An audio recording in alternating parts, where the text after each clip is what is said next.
Okay, people, so in today's video, I'm going to talk about things that game centers in Nigeria do that I personally do not like, that can affect, customer service and everything, and things that they can change and stuff.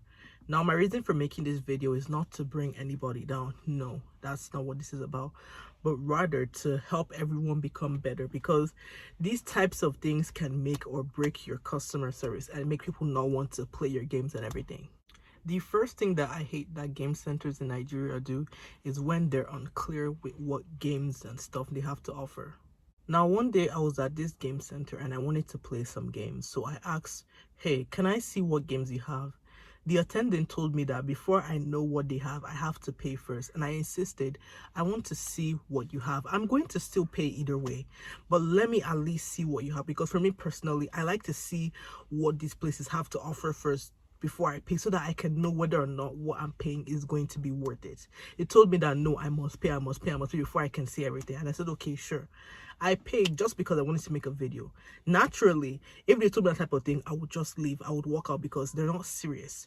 But I only paid just because I wanted to make a video about that place and share my experience with you guys. This is also annoying, especially when it comes to the people that have all those VR headsets, like, all those Oculus or MetaQuest headset that they normally use to give to people to play and stuff. I hate when they do that thing with that stuff too, because I'll ask you, okay, what games have you? Oh, we have VR, shooting, kinikon, boxing. I don't know what VR, shooting, boxing, whatever is. Do you get what I mean? Which is even why in my videos where I go around reviewing tech stuff where I live, you can check the playlist in the description, I always make sure to be as detailed as possible. If I go to any game center, I'm always listing the games they have, showing videos and pictures and prices, everything, so that way, before you go there, you have an idea of what you're going to play. And this is something that game centers should also adopt too. Which is why next time as a game center, here is what you must do. If a customer should come and ask you, hey, what games do you have available? Bring out your phone as an attendant, go on YouTube, go on TikTok and look for gameplay of that particular game and show that customer, so that way they'll have an idea of what exactly they're going to play before they pay. Or if possible, turn on the console, maybe like the PS4, PS5 or something like that, and show them that, okay, we have so and so games available. Show them all those things so that way they will be informed, they will know what they want to pay for and everything. Do you get what I mean? This will especially benefit those who do that VR Oculus thing, because if you show people the pictures or videos of what they're going to play, they will have a much better idea of what they're going to expect. In fact, as a bonus, what you could even do is quite simple. You could possibly get like a TV, and then you get gameplay footage from TikTok, YouTube and whatnot, download it, put it in a flash drive, and from there put it on the TV, and boom. If a customer should ask, what do you have? They're already seeing everything on the TV, so there's no need of you to start explaining what you have. Do you get what I mean? And it will help you a lot. You'll get a lot more customers, because if customers can see all those games at once, they're going to pay like for more games and everything, and you make more money. The second thing that I hate that you game centers do is when you restrict us from basically selecting, levels or characters in the game and whatnot. Like when you restrict us. And I have so much stories about this. It's something that I personally hate. Now, don't get me wrong. Like, there are times where this is okay, but there are times when this is just not okay. And let me explain better so you can understand where I'm coming from. Okay, so there's this game center that I love going to, that they have a particular game that I like so much that I will always go back to them anytime I see this game and stuff. Okay, so basically, when I went there this one time, they selected the level and everything for me normally. I said, okay, sure, that's fine. After I played the first level, I wanted to play another level just to explore the game more. Now, as soon as I was done with that first level, I wanted to pick another level in the game. But before I could even pick anything, this game attendant runs to me and starts selecting everything and starts the game for me. I got pissed off. I said, I do not want this level. I didn't pay this thing. You're going to change it for me. He said, okay, fine. And he let me pick the level I wanted. This even happened to me at another game center. Now, I'm not going to mention the game center or the game they have and everything, but this game involves you throwing things. Obviously speaking, it's not a real game, but I'm only using the throwing so that way, I can bring up this thing again. Do you get what I mean? So this game center that I went to, they always pick a particular level for customers and stuff. Do you get what I mean? Now, I went to this game center, they picked the same default level for me, and I was playing it and I liked it. So when I was about to leave the game center and go home, I noticed that the attendant was playing a completely different level on that game that looked even more interesting. I said to myself, one day I'll come back here and play a different level, because I found out that the game had way more levels than I thought. So I came back again to play that throwing game, and basically I wanted to select another level because I thought the game had more levels. When I had paid and everything, I wanted to select the level myself, but before I could even select anything, the attendant tried to pick the default level for me. I said I do not want this level, I want a different level. They said, oh, I said I want a different level, I can pick this thing myself, and they let me pick another level. Now, what you game centers do not know is that if you only restrict your customers from playing a particular level of your game, it means that they cannot explore, and it means that you are going to make less money from the customer, because the goal of your business is to make profit. So you need to find ways to maximize as much profit as possible. Because if your game has level 1, 2, 3, 4, 5, 6, 7, but you only let customers play level 1, the remaining 6 levels, that means that they can't play them, and it means that you cannot maximize profit from it. Which is why, if you're a game center, here is what you must do. If a customer should walk in and say, hey, I want to play your game and everything, you could be like, oh, do you know that in this game we have so many levels, but normally we give customers level 1, especially if you're a new customer, to play.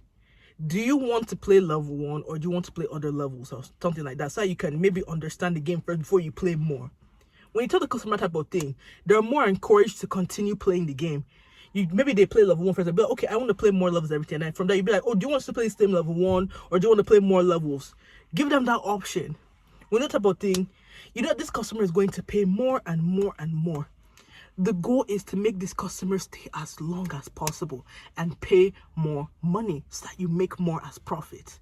When you give that customer a good time and you give them the full access to your game and stuff, this customer can go and tell their friends, hey, this place has game that has level 1, 2, 3, 4, 5, 6, 7. Come and play.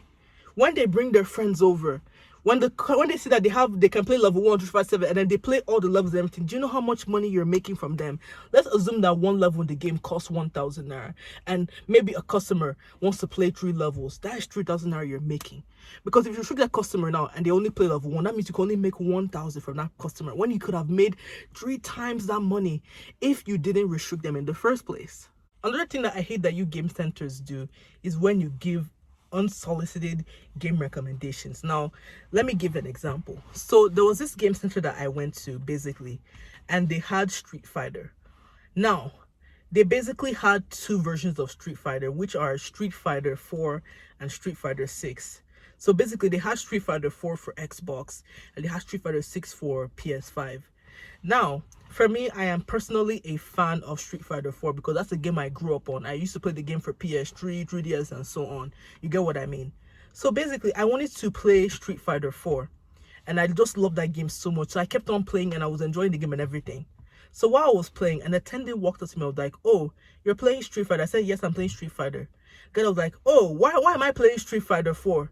This game is not good. Why do you even like this game in the first place? We have the newer Street Fighter 6. Why are you not playing that one? If I come and play this one and stop playing Street Fighter 4, that's what this game attendant told me. And for me, I was very, very irritated because you cannot come and tell me that. That's not nice. Now, for me, I ended up playing Street Fighter 6 and leaving Street Fighter 4. Not because of his recommendation, but because I just wanted to just go to the game center, play, and have an experience there. Do you get what I mean? And I personally just prefer the Street Fighter 4 experience. Do you get what I mean? Now, basically, when you do that type of thing to a customer, you're basically telling this customer that what you have here is rubbish. And you're making yourself sound dumb and stupid as well for a customer that knows better. Someone who doesn't know any better will not care. But for somebody who knows the games and everything, and you come and tell this customer, oh, this game is not good, why are you playing this type of thing? It shows you that you're a stupid fool. Now, the game center, what you do not know is that when you do that type of thing, you are basically losing money indirectly. And let me just tell you how. Now, let's assume that I was a customer who did not know any better at all, and I was playing that Street Fighter 4, and he came and told me, this game is not good, come and play Street Fighter 6, blah, blah, blah. And I play the game and everything, and I go home. And let's assume that I have many friends now. I'll tell my friends, oh my God, everybody, there's this game center, they have different games though, but look, you see this game that has Street Fighter 4, it's not good, don't come and play it. They'll be like, okay, sure. Let's assume that I invite all my friends and we come to this same game center, and they see that Street Fighter 4. I tell them, no, don't play this game, it's not good, run away from it. And then they play every other game except that Street Fighter 4. You're losing money. Let's assume that I invited 10 friends over and your Street Fighter 4 was 1,000 naira to play. Because I told everybody, avoid your Street Fighter 4 and everything. Let's assume that 10 of them wanted to play that Street Fighter 4 and I tell everybody avoid it. That means you have lost 10,000 naira indirectly. And boom. Which is why if you are a game center, you should never do this to your customer. Instead, here is what you should do. If you see that a customer is playing the old version of a particular game, leave this customer be and let them enjoy their game.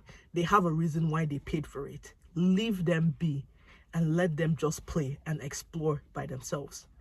Or better still, what you could do is that if this customer is done with the game, you wait for them and be like, oh, you like Street Fighter, right? You'll be like, yes. Oh, I love Street Fighter too.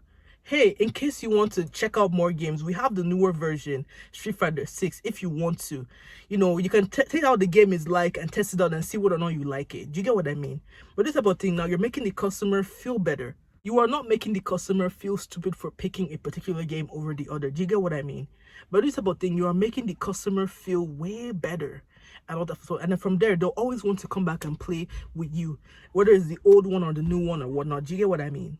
Another thing I hate that you game centers do is when now that you have equipment that is poorly calibrated or equipment that is just bad overall when it comes to the gaming experience. Like, for example, if it's one game that I genuinely hate because of game centers is Gran Turismo.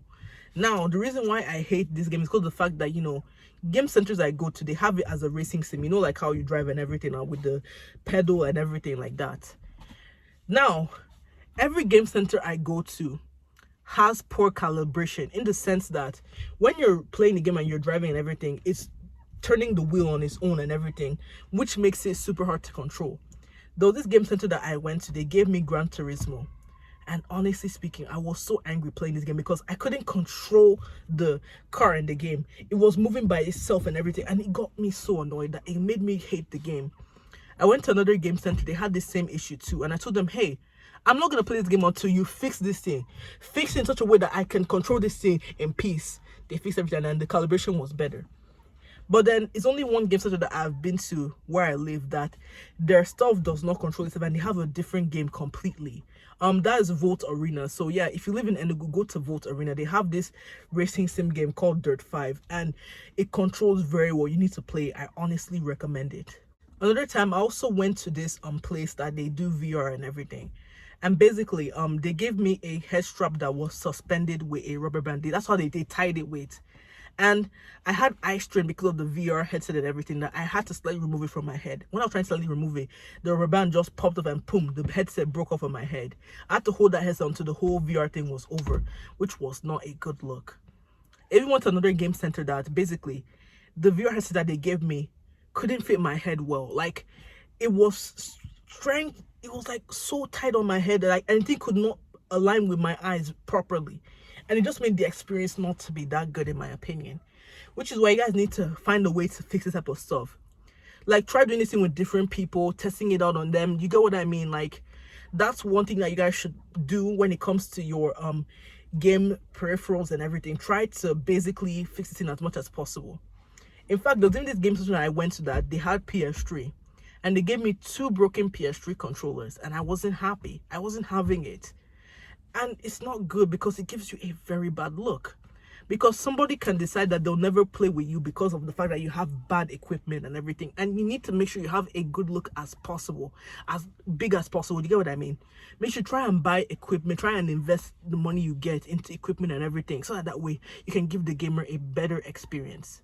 The last thing I hate about game centers is when you try to cheat your customers. Now, remember that throwing game I talked about earlier? Yeah. So basically, I told you that, you know, they didn't want me to play other levels in their game. Now, when I wanted to play the other level and I complained I want to play this other level instead, do you want to know what the attendant did? So then they told me that I have to pay double just to play the other levels. I said, what do you mean? He said, I must pay double. And that's how much they are charging if I want to pay more. I said, okay, sure. Thinking that that's how it was, and I paid that money. The next time I went to this game center again to play games and everything, I didn't have to pay double. They told me I could pay the original price that the game normally is. Can you just imagine? I was cheated out of my money and I got pissed off that why would I have to pay double for the same thing? For another level in the game, You people are thieves. And it's not good, because naturally for me, if now that you just happened to me, I would never want to come back to your game store. I only come here just because of the fact that your game is good. I love your throwing game a lot. It's very nice and everything. This even happened at another game center. One of that, okay, they have this reward now that, okay, you can play a game for as long as you want, but if you lose, you pay money, or if you want to continue, you pay more. Do you get what I mean? So for me, I played the game and everything. I only lost once. Once I lost, I stopped playing completely. They tried to charge me double. I said, how? As how? You can't do that. I explained to them that I only lost once. I didn't even play anymore. I said, okay, fine. That's when they knew that they couldn't cheat me. This even happened at another game center again, where the same thing happened. They tried to charge me. I said, no, I can't be charged double. It's not possible. They now told me, oh, okay, I can pay this amount. This thing is not good. It's very, very bad. Instead, here's what you guys could do to try and mitigate the way that you want to cheat people. Buy a timer, or get a timer on your phone and set a timer and everything. Now, when this timer goes off, you stop the game and everything. In fact, if you guys can even invest in all those Alexa, all those smart gadgets or whatnot, that maybe the TV can off after a few minutes. Invest in those things so that way, once the game is over, the TV offs, and then the player stops playing and they want to play more, they have to pay. Do you get what I mean? In fact, TVs of nowadays even have timer features. So if you have all those TVs, like especially the smart TVs or whatnot, try and use that timer feature there, okay? So yeah, that is all for today's video. And yeah, if you agree with me on these points and more that I may have not talked about, please comment below, okay? And as always, I hope I see you guys next time.